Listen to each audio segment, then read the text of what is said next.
Hello. Have you ever wondered to yourself, I wonder what it would be like to live your life in a constant state of fear due to regular everyday activities? Well, unfortunately, this is the very sad reality for many different people living with a bleeding disorder all across the world. And you might be asking yourself at this point, what gives me the ability to be able to talk about this topic or even touch upon it? And unfortunately, I was diagnosed when I was 5 years old with one very common bleeding disorder as well as two very rare. So I have von Willebrand's disease, platelet function disorder, as well as hemophilia, all of which give me the inability to not be able to clot as the average person should. To give you a perspective upon how excessive this bleeding is, the average paper cut for a normal person with regular clotting blood would normally last between 10 seconds to 30 seconds. People with bleeding disorders, the average paper cut will close within 2 minutes. And that is, if you could only imagine, if it was an open wound, that could be life-threatening.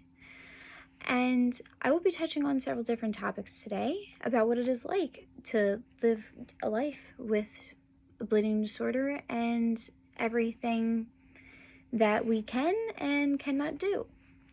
So these topics are living your cautious life, the fear of uncertainty, maintenance, and living the very limited lifestyle. And when I mean living your cautious life, when you have a bleeding disorder and you know at any point in time things happen, things are accidents and life goes on. You have to be cautious with sharp objects because, okay, you rub against something, it's sharp, you're more than likely going to bleed an excessive amount. And unfortunately, that's just how the cookie crumbles.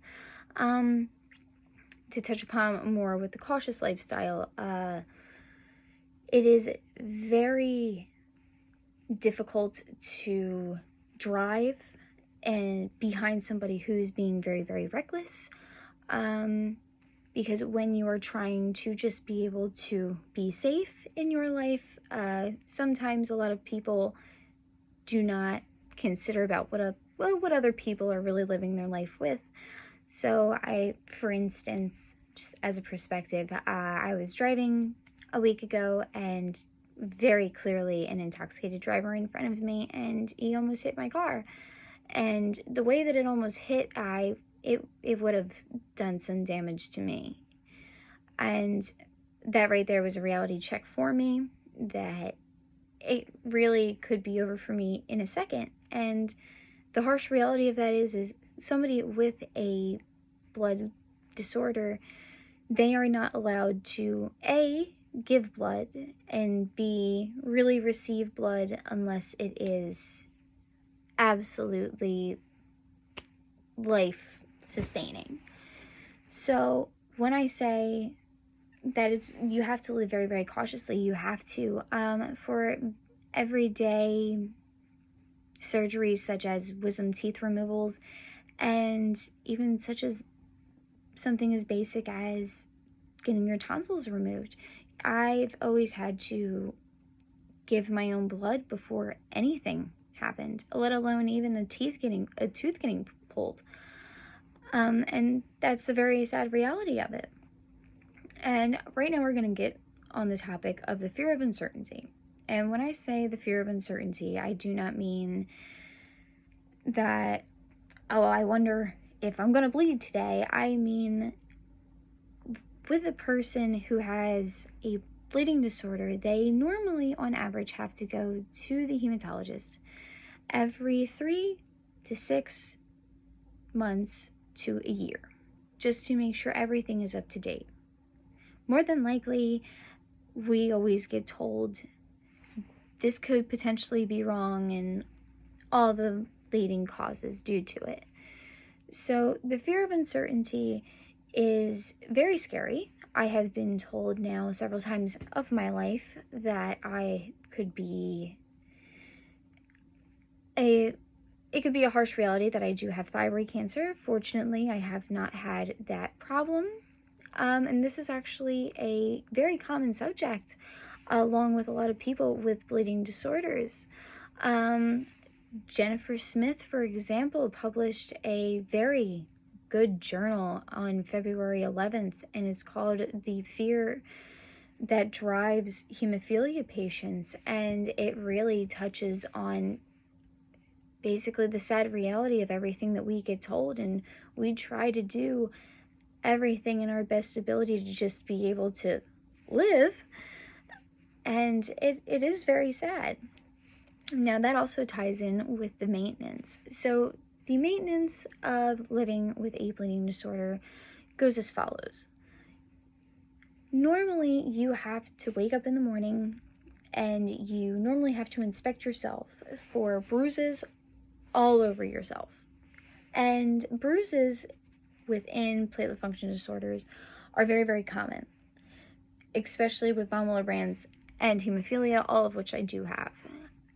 So I've woken up several times in my life, actually almost all of my life, with almost the size of a baseball bruise on my thigh, arms, underneath, and there's no explanation except for when I go and get it checked out by a doctor.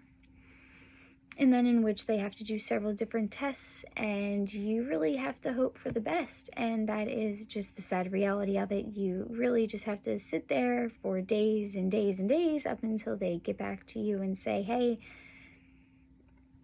this is what's going on, or it's nothing. And majority of the time, I've been fortunate enough where it is nothing. They will give you certain things to help with bleeding disorders. So for me, once they take my blood from me every 3 to 6 months, they will normally tell me, okay, yes, well, your iron is low, so you need to take iron supplements, or you need to get more sleep, or take a multivitamin, or you try to do all these basic everyday things, and majority of the time those things really don't work. And it's very common, really, for somebody with bleeding disorders. And when multivitamins and supplements do not help, you have to turn to the very worst case scenario at that point would be blood transfusions. And 1 out of 3 people with blood disorders will at least get 1 blood transfusion in their life, and it's very unfortunate. And next, I'm going to touch upon the topic of living the limited lifestyle. So when I say living a very limited lifestyle, I mean the very basic things you could wish for in your life and what you would like to do, unfortunately become very life-altering decisions if you do decide to go through with them. And what I mean is, if you decide to have a child, you are putting yourself at risk for really dying during childbirth, and it really is a sin. I was just told 2 months ago I actually have a 40% higher chance to lose my life during labor than the average human being would be able to do. And that was very upsetting to hear. But it does happen, and they do have success rates. Of course they do. They will make you have a scheduled C-section. You have to give your blood several weeks in advance. And that's just one of the very limiting things that the average person with a bleeding disorder has to deal with. They have to deal with so many separate things. There's so much more that ties into a bleeding disorder. They were just very, very graphic. And I didn't want to touch on absolutely everything. I didn't want to get too into it, and I don't think anybody really wants me to. But thank you for listening.